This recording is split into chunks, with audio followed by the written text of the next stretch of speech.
ओम शांति। अॼु मिठा मिठा से बाबा ब्रह्मानंद द्वारा चवनि था, मीठे मीठे बच्चे बाबा सभिनि खां पहिरियों छा चवंदा आहिनि, पंहिंजे पाण खे आत्मा सम्झो।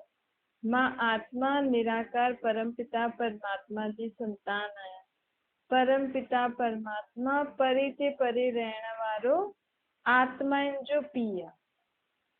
कंहिंजो? निराकार आत्माउनि। विश्व में जेतिरो भी निराकार आत्मायूं आहिनि हुननि जो पीउ हिकु ही आहे। तॾहिं चईंदा आहियूं कि पाण सभु भाउ भाउ आहियूं। शरीर जे नाते आत्मायूं भाउ भाउ न आहिनि। आत्मा निराकार रूप जे कारण सभु भाउ भाउ आहिनि। सभिनि में पंहिंजी पंहिंजी आत्मा आहे। सभु आत्माउनि जो रूप हिकु निराकार ज्योतिर्बिंदी आहे, लेकिन आत्माउनि में पार्ट पंहिंजो पंहिंजो भरियल आहे। परमात्मा जी आत्मा में भी पंहिंजो पार्ट भरियल आहे, पंहिंजी आत्माउनि में भी पंहिंजो पार्ट भरियल आहे। पाण जहिड़ी आत्माऊं सृष्टि ते ईंदा आहियूं, गर्भ में ईंदा आहियूं, पोइ ॿाहिरि शरीर सां निकिरंदा आहियूं त पंहिंजो पार्ट वॼाइण शुरू कंदा आहियूं।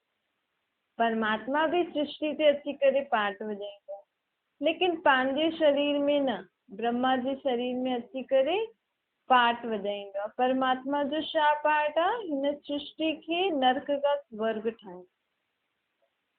कलयुग खां सतयुगी दुनिया जी स्थापना करण जो कमु केरु कंदो आहे? परमात्मा। हाणे ही परमात्मा जो कमु सृष्टि ते हले थो। 5000 साल में हिकु बार वाप अची करे पंहिंजो कमु कंदा आहिनि, छो जी हाणे कलयुगी दुनिया जो अंत आहे न, बाक़ी थोरो ही समय आहे त नई सृष्टि जी स्थापना, नए युग जी दुनिया जी स्थापना हाणे ही थियणी। हाणे दुनिया में जीअं माण्हू रहनि था, जेका जेका वॾा वॾा थी करे वेठा आहिनि, लेकिन सतयुगी दुनिया में उहो वॾा थोड़ी हूंदा। सतयुगी दुनिया जा वॾा त लक्ष्मी नारायण हूंदा न, हुननि जी पूरी राजधानी हूंदी। त उहो लक्ष्मी नारायण जेकी आत्मायूं आहिनि उन्हनि खे भी त तयार थियणो पवंदो न नई सृष्टि खे संभालण लाइ। कलयुग मां आत्मायूं सतयुग में वेंदियूं त कलयुग जो रीति रस्म त हिते ही सिखणा पवंदा। त हाणे बाबा छा थो करे? इहो ज्ञान ॾेई करे पाण आत्माउनि खे स्वर्ग जी रीति रस्म कीअं हूंदा उहे सभु शिक्षायूं थो ॾे। हुन दुनिया में कीअं उथंदासीं, वेंदासीं, खाईंदासीं, पींदासीं, जीवन कीअं हलंदो। हाणे कीअं जीवन हले थो? दुख ऐं अशांति। कल्ह हिन ही सृष्टि जे सतयुग हूंदो। हुन जेकी उहा दुनिया हूंदी, हुन में पंहिंजो जीवन कीअं हूंदो? सुख शांति में। लेकिन हुन दुनिया में केरु वेंदो? ये सभी आत्माएं थोड़ी वेंदियूं। जेका भी पाण सां गॾु हाणे पार्ट वॼाइनि थियूं या दुनिया में एॾियूं आत्मायूं आहिनि, सभु सतयुग में न वेंदियूं। उहे ही आत्माएं वेंदियूं जेको हाणे परमात्मा खे यादि करे, परमात्मा जे हिन ज्ञान खे ॿुधी करे पंहिंजे पाण खे लाइक़ु थी ठाहिनि, पंहिंजी उथणी वेहणी, खाइणी पीअणी, हलणी सुधारनि थियूं। उहे ही आत्माएं सतयुग में वेंदियूं। स्वर्ग में वञण लाइ ओड़ो ठहिणो भी पवंदो आहे। आत्माउनि खे ओड़ा संस्कार त धारण करणा पवंदा न। हाणे कलयुगी आत्मा जो संस्कार ॾिसो, विकारी, पापी, लोभी, मोही, अहंकारी, अहिड़ी आत्माएं थोड़ी सतयुग में हलंदियूं। सतयुग में हलण लाइ त शांति, प्रेम, आनंद, ज्ञान, पवित्रता जा गुण, शक्तियूं धारण करणियूं पवंदियूं। पंहिंजी हर सोच खे, सभिनि जे लाइ जेकी पंहिंजी सोच हूंदी आहे उहो सुधारणो पवंदो। छो जी देवता अर्थात ॾियण वारो, जेको पंहिंजे मन सां बि ॿियनि खे सुठो सोची करे ॾे, सुठी सोच हुनजी हुजे, मन सां बि, पंहिंजे मुख सां बि जेको शब्द कढे उन सां बि माण्हुनि खे प्राप्ति थिए, सुख शांति थिए। हुनजे कर्मनि सां बि मनुष्य आत्मा खे प्राप्ति थिए। त इहो थींदो आहे देवता। त अहिड़ो पाण खे हिते ही ठहिणो आहे, लाइक़ु ठहिणो आहे। तॾहिं त पाण हुन दुनिया में हली करे हुन दुनिया वारनि सां गॾु रही सघंदासीं न। त हाणे बाबा छा थो करे? सतयुग जी राजधानी स्थापना थो करे। कीअं? हिन सहज ज्ञान ऐं योग जी शिक्षा सां, जेको बाबा पाण खे रोज़ रोज़ सृष्टि चक्कर जो, आत्मा परमात्मा सृष्टि चक्कर जो ज्ञान ॿुधाईंदो आहे। ऐं जेको बि चईंदो आहे कि पंहिंजे पाण खे आत्मा सम्झो, मूंखे यादि करो, जंहिंसां तव्हांजी आत्मा पावन थी वेंदी, विकर्म विनाश थी वेंदा। इहे छो थो चए बाबा? छो जी हाणे सत्युगी दुनिया में वञण लाइ आत्मा खे तयारु थियणो, शरीर खे न तयारु थियणो आहे, शरीर खे ओड़ा कपिड़ा न पाराइणा, न ही शरीर खे हाणे हुन रीति देवताउनि में रहणो आहे हिते, न हिते आत्मा खे ओड़ो दैवी गुण धारण वारो ठाहिणो, आत्मा खे सुधारणो आहे। पोइ जॾहिं सत्युगी दुनिया अची वेंदी त हुते इहे पंज तत्व बि जेका हाणे तमो प्रधान थी विया आहिनि न, त इहे पंज तत्व बि सत्युग में सतो प्रधान हूंदा। पोइ हुतां पाण खे हुते वञी करे नयो शरीर मिलंदो। हिते सिर्फ़ु आत्मा खे तयारु करणु, सृष्टि इहा ई हूंदी जेकी हाणे सृष्टि ते पाण रहूं था, इहा ई सृष्टि हूंदी। लेकिन अॼु हिन दुनिया में कचिरो आदि आहे, अहिड़ी जॻहियूं आहिनि, मिटी ऐं ईट ऐं अहिड़नि सां चीजनि सां घर ठहियल आहिनि। कल्ह हिन ई सृष्टि ते सोने हीरे जा महल हूंदा, हाणे हिन सृष्टि ते पत्थर ऐं रेत सड़कनि ते नज़र थी अचे न, कल्ह हिन ई दुनिया में छा नज़र ईंदो? सोना हीरा इहे रेती मुआफ़िक सड़कनि ते पिया हूंदा। त अहिड़ी दुनिया जी अचण जी तयारी बाबा पाण खे तयारु थो कराए हुन दुनिया में वञण जे लाइ। ऐं अहिड़ी दुनिया अचण वारी आहे त पाण खे बि लाइक़ु ठहिणो आहे। हुन खां पहिरियों हिन दुनिया खे बि त परिवर्तन थियणो आहे न।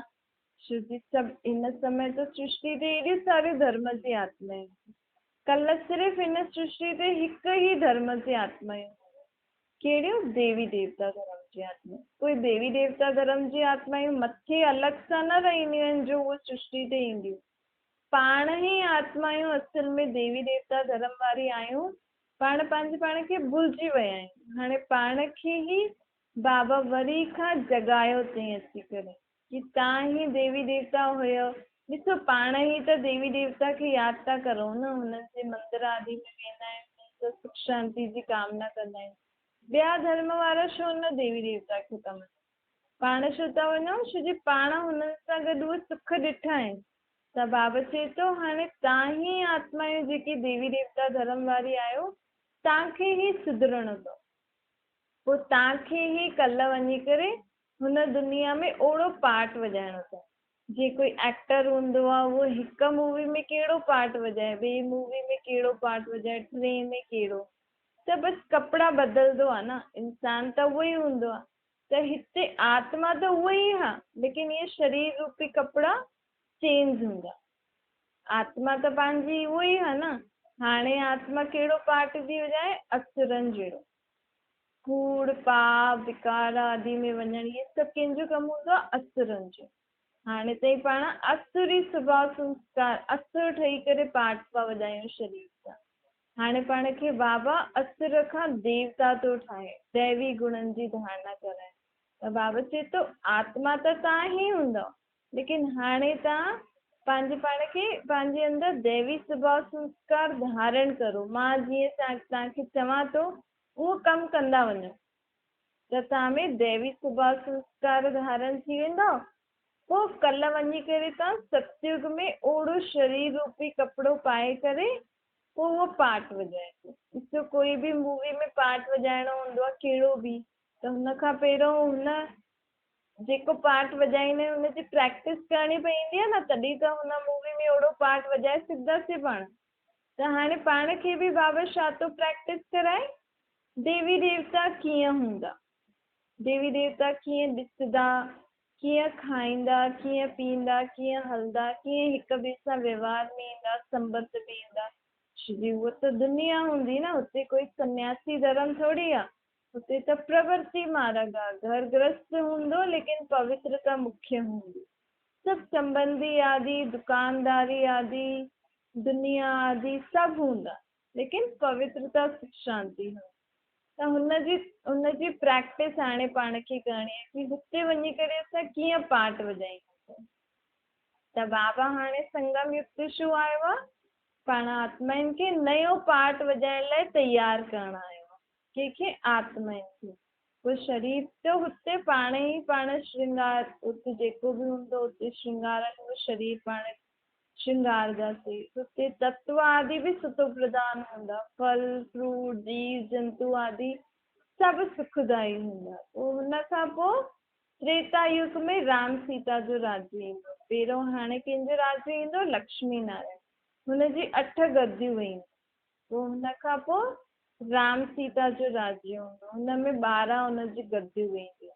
त ईअं ईअं सृष्टि ते गद्दी बदलजंदी वेंदी आहे। लेकिन जॾहिं सूर्यवंशी अर्थात लक्ष्मी नारायण जेका 8 गद्दियूं वेंदियूं, हुननि जे घराने खे चइबो सूर्यवंशी घरानो।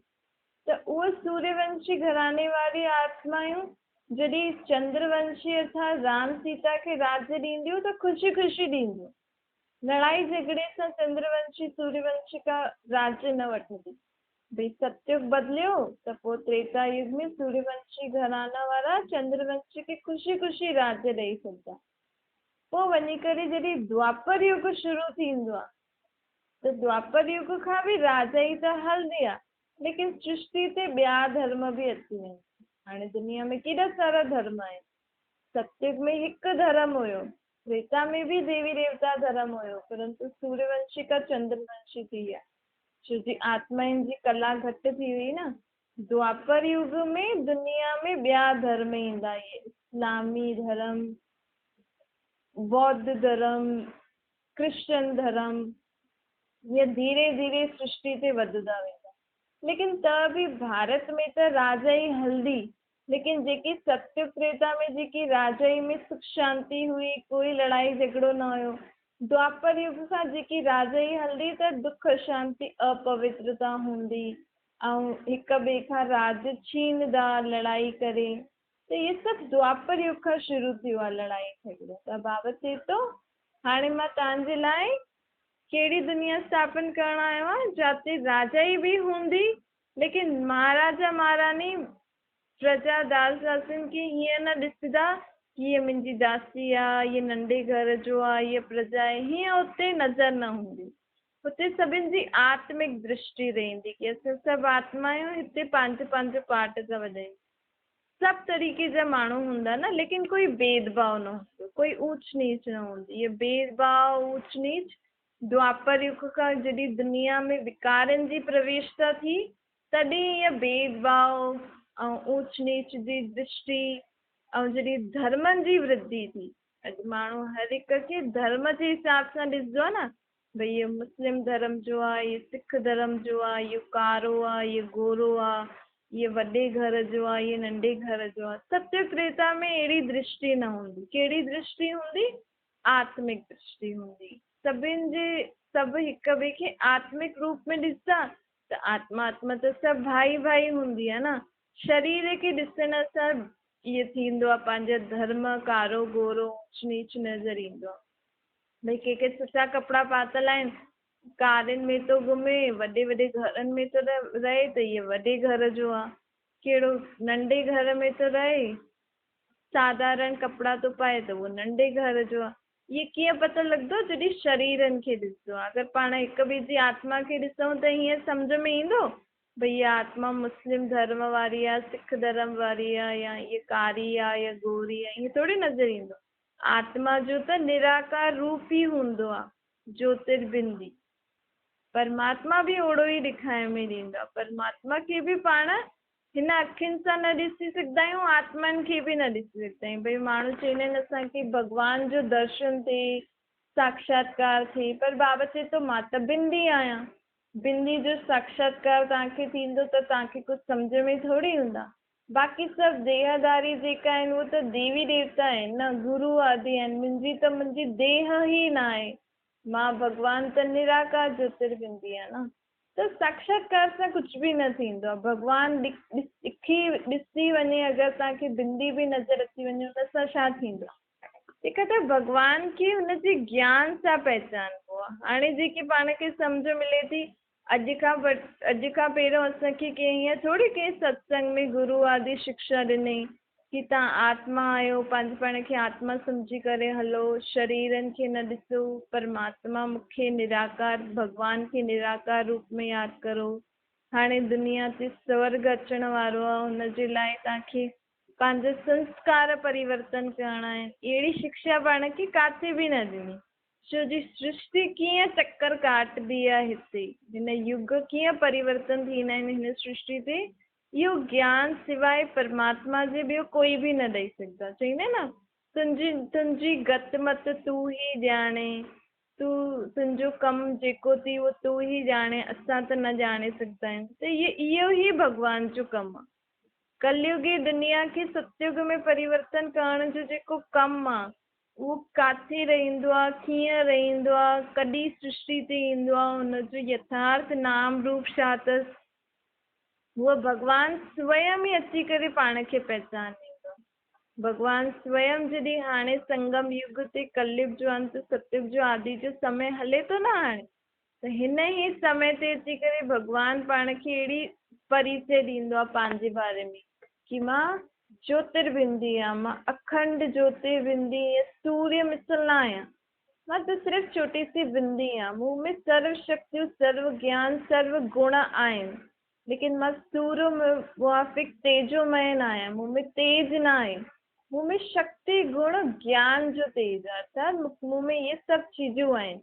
अगरि कोई आत्मा मूंखे पंहिंजे देह जे संबंधी पदार्थ आदि सभु कुझु भुली करे पंहिंजे खे आत्मा सम्झी करे मूंखे यादि करे मुंहिंजे यथार्थ रूप सां, त उहो आत्मा में बि सर्व शक्तियूं गुण ज्ञान कलायूं आदि मर्यादाएं आदि पवित्रता सभु अची वेंदी। आत्मायूं मूं जहिड़ियूं ठही सघंदियूं आहिनि, लेकिन मां जीअं आहियां सदा जे लाइ न ठही सघंदियूं आहिनि। छो जी मां त अशरीरी आहियां न। तव्हां अगरि मूं जहिड़ी ठही बि वियो त पोइ तव्हां कल्ह सतयुग में अची करे पाठ वॼाइण ईंदव, पोइ तव्हां जनम मरण में ईंदव त तव्हांजी शक्तियूं गुण कलायूं ख़तमु थींदी वेंदियूं न। लेकिन मां त सदैव शक्तिशाली, सदैव पवित्र शुद्ध आत्मा आहियां। हिन करे तव्हां चाहो त तव्हां मूं जहिड़ा ठही सघंदा आहियो, लेकिन सदा जे लाइ न ठही सघंदा आहियो। कृष्ण खे माण्हू भॻवान जे रूप में मञंदा आहिनि, छो जी कृष्ण जी आत्मा मूंखे पंहिंजी देह जे संबंधी पदार्थ आदि गुरु आदि सभिनि खे भुलिजी करे मूंखे यादि कई, तॾहिं हुन मूं जहिड़ो उहो ठहियो। त मुंहिंजो पहिरियों ॿार हुयो न कृष्ण जी आत्मा। तव्हां सभी आत्मायूं मुंहिंजा ॿार आहियो, लेकिन सभिनि खां पहिरियों कहिड़ो ॿार हुयो जो मूंखे सभु कुझु भुलिजी करे मूंखे यादि कई मुंहिंजी यथार्थ रूप सां, कृष्ण जी आत्मा। हिन करे हुनखे मुंहिंजे नाम सां यादि कंदा आहिनि। लेकिन उहा उन समय हुयो जॾहिं उहा सतयुग में पहिरियों जन्म वरितई। हुन खां पोइ त हुन आत्मा बि त पुनर्जन्म वठी करे विकारनि में वञी करे कारो थी वियो न। हुनजी आत्मा बि पते थी, तॾहिं त कृष्ण खे कारे जे रूप में पूॼूं था। कृष्ण खे कारे जे रूप में छो पूॼंदा आहियूं? छो जी कृष्ण जी आत्मा बि विकारनि जे वश थी करे, बुरायूं भ्रष्टाचार वश थी करे कलयुग में अहिड़ा बुरा कर्म कई, जंहिंजे पापनि जे बोझे जे कारण हुनजी आत्मा कारी थी हुई। हाणे उहा आत्मा बि सभु कुझु पंहिंजी देह जे संबंधी पदार्थ, वस्तु, गुरु आदि जेकी बि ॻाल्हियूं भक्ति आदि कई, सभु कुझु भुलिजी करे हिकु परमात्मा सां हुन पंहिंजे मन खे लॻाई, हुनखे हुनजी यथार्थ रूप सां यादि कई। तॾहिं त कृष्ण जो एॾो दुनिया में नाम आहे कि हुनखे मुंहिंजे नाम जे रूप में यादि कंदा आहिनि। छो जी हुन मुंहिंजो सभिनि खां पहिरियों लाइक़ु ॿार आहे। तव्हां सभु बि आहियो, लेकिन पहिरियों हुन सभु कुझु मञी करे कमु कई न। त तव्हां बि हाणे भले तव्हां भक्ति मार्ग में ॾाढो कुझु कयो, द्वापर युग खां तव्हां ॾाढो कुझु जीवन जियो न, लेकिन जीवन जींदे हाणे त दुखी कंगाल थी विया आहियो। ॿियो ई तव्हांजे जीवन में दुख वधंदो थो वञे, घटि त नथो थिए। सिर्फ़ु तव्हांजे ई न, दुनिया में ई दुख थो थिए। त हाणे अहिड़े दुखनि खां अगरि तव्हांखे छुटकारो खपे, अहिड़ी बीमारियुनि खां, परेशानियुनि खां तव्हांखे छुटकारो खपे, त हुनजो हिकु ई सहज उपाय आहे। पंहिंजे पाण खे आत्मा सम्झो कि मां आत्मा परम पिता परमात्मा जी संतान आहियां, परम धाम में रहण वारी शुद्ध आत्मा आहियां। मां असुल में परम धाम में रहंदी हुअमि, हाणे मां हिन सृष्टि ते सतयुग खां सिक्का लगाए लगाए हाणे वरी खां पतित थी आहियां, त मां वरी पंहिंजे बाप खे यादि करे पावन ठही करे सतयुग जी दुनिया जो सुख ॾिसण लाइ तयार थी थियां। जॾहिं घड़ी घड़ी मन में इहे यादि कंदव तॾहिं ई तव्हां हिन दुनिया जी दुख अशांति खां मुक्त थी सतयुगी दुनिया में हलण लाइ तयार थी सघंदव। त सतयुग में हलण लाइ आत्माउनि खे पंहिंजो हिन देह जो भान भुलिजणो आहे, देह खे न त्यागणो आहे। देह त जॾहिं त्यागजी तॾहिं त्यागजी, हुन खां पहिरियों हिन देह जी भान खे भुलिजणो आहे। कर्म भी करणो आहे, धंधा धूरी भी करणो आहे, गृहस्थी भी संभालणी आहे, लेकिन कहिड़ी स्मृति सां संभालणी आहे कि ये सभु करण वारी केरु आहियां? मां आत्मा आहियां, शरीर द्वारा करायां थी। करन करावन हार मां आत्मा शरीर द्वारा करायां थी, ऐं मूंखे केरु थो कराए मूंसां? परमात्मा। मां कंहिंजी छत्र छाया में सभु कर्म करां थी, परमात्मा जी छत्र छाया। तो जॾहिं घड़ी घड़ी आत्मा जी स्मृति रहंदी त परमात्मा जी यादि बि ईंदी। परमात्मा जी यादि सां पंहिंजी आत्मा जी सॼी मैल उतरजंदी वेंदी, जेका बि विकारनि जी, बुराइनि जी, जन जन्मांतर जे पापनि जी मैल जो आत्मा ते चढ़ल आहे, जो पाण सोचदा आहियूं गंगा स्नान सां उतरजी वेंदी, लेकिन गंगा जो पानी आत्मा ताईं पहुची सघंदो आहे छा? जेकी आत्मा नज़र नथी अचे उहो आत्मा ते पानी कीअं पहुची सघंदो? त पाण भल ॾाढा गंगा सनान कयासीं, ॾाढी पाठ पूजा कईसीं, मंत्र जाप कयोसीं, शास्त्र आदि पढ़ियासीं, पाठ आदि कयासीं, लेकिन हुन सां आत्मा जी मैल न उतरजंदी आहे पूरी। बस थोड़ो समय थोड़ो सो पाप घटि थिए, लेकिन द्वापर युग खां 63 जन्म जा पापनि जा बोझ ईअं ई ख़तमु न थींदा आहिनि। जेसि ताईं पंहिंजे पाण खे आत्मा न सम्झंदव, बाप खे न यादि कंदव, तेसि ताईं तव्हांजी आत्मा ते जेका मैल चढ़ल आहे उहो न उतरंदी। इहा आहे शिव भॻवान वटि। इहे के मनुष्य नथो चए, इहे परमात्मा जा पाण महावाक्य ॿुधूं था।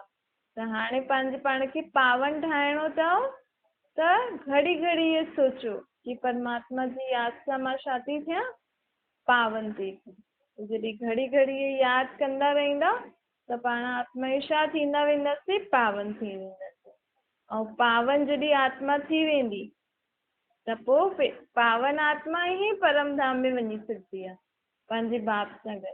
ॾिसो, जॾहिं कोई शरीर छॾंदो आहे त हुनखे अंत समय ॾाढो दुख, कंहिंखे दुख भोगणो पवंदो आहे। कोई त ॾाढा घटि माण्हू शांति सां वेंदा आहिनि, छो जी पापनि जो बोझ सर ते हूंदो आहे न। त पापनि जो बोझ सर ते हूंदो आहे त अंत समय उहो सभु पंहिंजा पाप पंहिंजे साम्हूं ईंदा आहिनि, जंहिंसां आत्मा खे दुख थींदो आहे। त इहो कोई यमदूत वग़ैरह न ईंदो आहे, इहे पंहिंजा ई बुरा कर्म पंहिंजे साम्हूं ईंदा आहिनि। त इहो जेको समय मिलियो आहे पाण खे, त हिन में छा करिणो आहे? घड़ी घड़ी परमात्मा खे यादि करे पंहिंजे पापनि जे कर्मनि जो जेको बोझ आहे हुन सां मुक्त थींदा रहो। लेकिन कहिड़े रूप में यादि करिणो आहे परमात्मा खे? निराकार रूप में यादि करण सां तव्हांजा पापनि सां तव्हां मुक्त थी सघंदा। ऐं अंत समय असांखे परमात्मा जी यादि में असां शरीर छॾंदासीं। ॾिसो केॾी वॾी ॻाल्हि आहे न। अंत समय कोई हुन निराकार परमात्मा सच्चे सच्चे राम जे नाम यादि सां, यादि में शरीर छॾे, हिन खां वॾी कहिड़ी ॻाल्हि आहे? हिन खां वॾी ॿी कोई ॻाल्हि थी न सघंदी आहे। आत्मा जॾहिं पंहिंजो सभु कुझु चुक्तू करे छॾंदी आहे भॻवान जी यादि में, त ई हुनखे अंत समय भॻवान जी यादि में उहो शरीर छॾंदी आहे। न त कोई न कोई ॻाल्हि हुनखे यादि ईंदी रहंदसि कि मुंहिंजो इहो, या पैसो यादि ईंदो, या संबंधी यादि ईंदो, या कुझु न कुझु ॻाल्हि यादि ईंदी। त अहिड़ो पंहिंजो अंत समय न वञे। पंहिंजो अंत समय कीअं वञे? परमात्मा जी यादि में। त उनजे लाइ आत्मा जी सफ़ाई हाणे खां ई करणी आहे। हाणे जेको बि समय मिलियो आहे पाण खे, बसि संबंधी आदि घर गृहस्थी धंधो धोरी करो, लेकिन अंदरि ई अंदरि ख़ुदि जे पापनि जे बोझनि सां मुक्त थियण जो बि सोच त हुजे पाण खे। भई कंहिंजे मथां कर्ज़ो हूंदो त सोचदो आहे न कीअं बि करे मां पंहिंजो कर्ज़ो लाहियां। त तव्हांजी आत्मा जे मथां केॾो सारो कर्ज़ो चढ़ल अथव हिक ॿिए जो। पाण खे बि न पतो आहे कि अलाए कहिड़े जन्म में असां कंहिंसां छा कमु करियासीं तो मुंहिंजे मथां बोझ चढ़ियो। त उहो सभु आत्मा ते जेको कर्जो आहे बोझ आहे उहो कीअं उतरंदो? छोकी असां सभिनि जो बाप त हिकु ई आहे, त हुन हिक जी यादि सां ई सभिनि जो हिक ॿिए सां हिसाब किताब कटिजी थी वेंदो। त केॾी सहज तरीक़े आहे न। अञा ताईं त पाण अलाए छा छा कंदा हुआसीं, लेकिन परमात्मा एॾो सहज तरीक़ो थो ॿुधाए कि सिर्फ़ु निराकार रूप में यादि करण सां, पंहिंजे पाण खे आत्मा सम्झण सां तव्हांजी सभु जन्म जन्मांतर जो कर्जो हिक ॿिए सां जेको बि चढ़ियल अथव उहो सभु ख़ाली थी वेंदो, कटिजी थी वेंदो। त परमात्मा जेको सहज उपाय थो ॿुधाए हुनखे ॿुधो, सम्झो, जीवन में धारण करो, ख़ुदि बि करो, ॿियनि खे बि सम्झायो। छोकी सभिनि जो बाप आहे न, पंहिंजो ई थोरी आहे। पाण खे सम्झ में आयो आहे, पाण हुन सां मिलन मल्हायूं था, लेकिन पंहिंजो फर्ज़ु छा आहे? सभिनि खे ॿुधायूं। पंहिंजो पीउ केरु आहे? आत्मा जो परमात्मा। हुनखे यादि करण सां जीवन में सुख शांती ईंदी आहे। सभु पंहिंजा पाप धुलिजी थी वेंदा आहिनि ऐं आत्मा छा ठही वेंदी आहे? स्वर्गवासी थी वेंदी आहे। माण्हू त कोई शरीर छॾंदो आहे त चईंदो आहे फलानो स्वर्गवासी थी वियो, लेकिन बाबा चईंदा आहिनि स्वर्ग में ईअं ई कोई थोरी वञी सघंदो आहे। स्वर्ग में वञण लाइ पहिरियों आत्मा खे पावन ठहिणो आहे, आत्मा खे दैवी गुणनि जी धारणा करणी आहे। आत्मा खे हाणे ई स्वर्ग में वञण जे लाइ पहिरियों पढ़ाई पढ़णी पवंदी आहे। कोई बि कलयुगी आत्मा अॼु एॾा पाप कर्म करे थी, कोई आत्मा कूड़ थी ॻाल्हाए, हिक ॿिए खे मारे थी, अलाए कहिड़ा कहिड़ा कर्म करे आत्मा जो शरीर छॾनि थियूं, उहो सभु छा स्वर्ग में वेंदियूं? स्वर्ग में त देवी देवता हूंदा आहिनि। अर्थात जे आत्माउनि में सुठा स्वभाव संस्कार हूंदा आहिनि, जेकी आत्माऊं पवित्र शुद्ध हूंदियूं आहिनि उहो वेंदियूं आहिनि। त उहो शुद्धता पाण खे हाणे ई धारण करणी आहे, उहो दैवी गुण पाण खे हाणे ई धारण करणा आहे। तॾहिं त पाण सभु काॾे सच्ची सच्ची में स्वर्गवासी थी वेंदासीं। अञा ताईं त माण्हू चईंदा आहिनि लेकिन वेंदो कोई बि न आहे। लेकिन हाणे अगरि बाबा जा कोई ॿार शरीर छॾे, बाबा जी पढ़ाई पढ़दे पढ़दे, बाबा जी यादि में, बाबा जीअं चए थो हूअं स्वभाव संस्कार पंहिंजा धारण करे अगरि पाण शरीर छॾंदासीं त पाण सच्ची में स्वर्ग में वेंदासीं। छोकी स्वर्ग जी स्थापना केरु थो करे? भॻवान थो करे न, शिव बाबा परमात्मा थो करे न। त जेसि ताईं परमात्मा खां शिक्षा न वठंदासीं भई तव्हांजी दुनिया में छा छा थींदो, असां बि उहो सिखूं, असां बि उहो धारण करूं, त तेसि ताईं कीअं पाण स्वर्ग में वञी सघंदासीं? कोई हेॾो वॾो घर थो ठाहे, हुन घर में जीअं वॾा वॾा फ्लैट बिल्डिंगियूं ठहींदियूं आहिनि, हुन में अलॻि अलॻि फ्लैट्स हूंदो आहे, त हुनजे मालिक खां जेसि ताईं पाण परमिशन न वठंदासीं पाण खे हुते फ्लैट मिलंदो रहण लाइ? न मिलंदो न, पाण खे हुनखे पैसा बि ॾियणा पवंदा। त बाबा चए थो मां त नई दुनिया थो ठाहियां, त मुंहिंजी नई दुनिया में अचण जे लाइ तव्हां मूंखे ॼाणो ई नथा, मुंहिंजी ॻाल्हियुनि ते हलो ई नथा, मुंहिंजे चए ते हलो ई नथा, त मां तव्हांखे कीअं पंहिंजी दुनिया में वञण लाइ तव्हांखे परमिशन ॾींदमि? थोरी ॾींदो भॻवानु। भॻवान जी स्थापना की हुई दुनिया में पहिरियों भॻवान खे यादि करिणो आहे, हुनखे पहचानणो आहे। उहो जेको श्रीमत ऐं मत ॾिए थो हुनखे सम्झी करे जीवन में धारण करे ओहिड़ो हलणो आहे। उहो भॻवान बि ॾिसंदो आहे भई मुंहिंजी दुनिया में हलण लाइ लाइक़ु आहे या न आहे। उन खां पोइ पाण खे स्वर्ग जो पासपोर्ट मिलंदो आहे, टिकट मिलंदी आहे। स्वर्ग में वञणु कोई मासी जो घर थोरी आहे, ॾाढी महिनत करणी पवंदी आहे स्वर्ग में वञणु। त ॾिसो पाण केॾा भाग्यशाली आहियूं कि पाण खे स्वर्ग में वञण लाइ पाण पढ़ाई था पढ़ूं, भॻवान खे यादि था करूं। कल्ह जो पाण शरीर छॾंदासीं त ॿियो जन्म किथे वठंदासीं? स्वर्ग में। त अहिड़े बाप खे हर घड़ी यादि कंदा रहो, पंहिंजे पाण खे स्वर्ग में ऊच पद पाइण लाइ लाइक़ु थियूं। छा मीठी मीठी सिकी लदे ॿारनि छती माता पिता बाप दादा जो यादि प्यार और गुड मॉर्निंग। रूहानी बाप जी असां सभिनि रूहानी ॿारनि खे नमस्ते। पंहिंजी बि रूहानी माता पिता बाप दादा खे यादि प्यार गुड मॉर्निंग और नमस्ते। वरदान आहे कर्म बि करो ऐं बाप जी यादि में बि रहो, तॾहिं पाण शक्तिशाली थी वेंदासीं ऐं हर ॻाल्हि हर परिस्थिति खां पार थी वेंदासीं। बाबा चए थो हर कर्म कंदे अगरि मुंहिंजी यादि में कंदव त तव्हां सां गॾु छा हूंदियूं, मूं में जेकी सर्व शक्तियूं आहिनि उहे तव्हां में बि ईंदियूं, मूं में जेका सर्व गुण आहिनि उहे तव्हां में बि ईंदा। हिन सां छा थींदो, पंहिंजे जीवन में कॾहिं बि कोई परिस्थिति ईंदी त पाण हुन सां सहजी पार थी वेंदासीं। स्लोगन आहे विघ्न विनाशक थियणो अथव त सर्व शक्तियुनि सां संपन्न कयो। भई जीवन में कोई बि ॻाल्हि अचे, कोई बि विघ्न अची वियो, अॼु इहो थी वियो उहो थी वियो, त हुनखे पाण शांती सां धैर्यता सां पाण हुन ॻाल्हि खे पार करूं पंहिंजे जीवन में। उहो कॾहिं थी सघंदो आहे जॾहिं पंहिंजे अंदरि परमात्मा जी सर्व शक्तियूं हूंदियूं। त उहे शक्तियूं कॾहिं धारण करणियूं आहिनि, हाणे ई। हीअं न जॾहिं कोई ॻाल्हि अचे तॾहिं असां भॻवान खे यादि करे पंहिंजे अंदरि शक्तियूं भरूं, न। हाणे ई सुबुह शाम जॾहिं बि समय मिले थो कर्म कंदे जेतिरो जेतिरो आत्मा परमात्मा जे संग में रहंदी ओतिरियूं हुन में सर्व शक्तियूं गुण कलायूं भरिजंदी वेंदियूं। ऐं छा थींदो, कोई बि हिकदमि सां जीवन में ॻाल्हि अची वञे त हुन ॻाल्हि में बि उहा आत्मा ॾाढी शांती सां और धैर्यता सां हुनखे पार करे छॾंदी। छा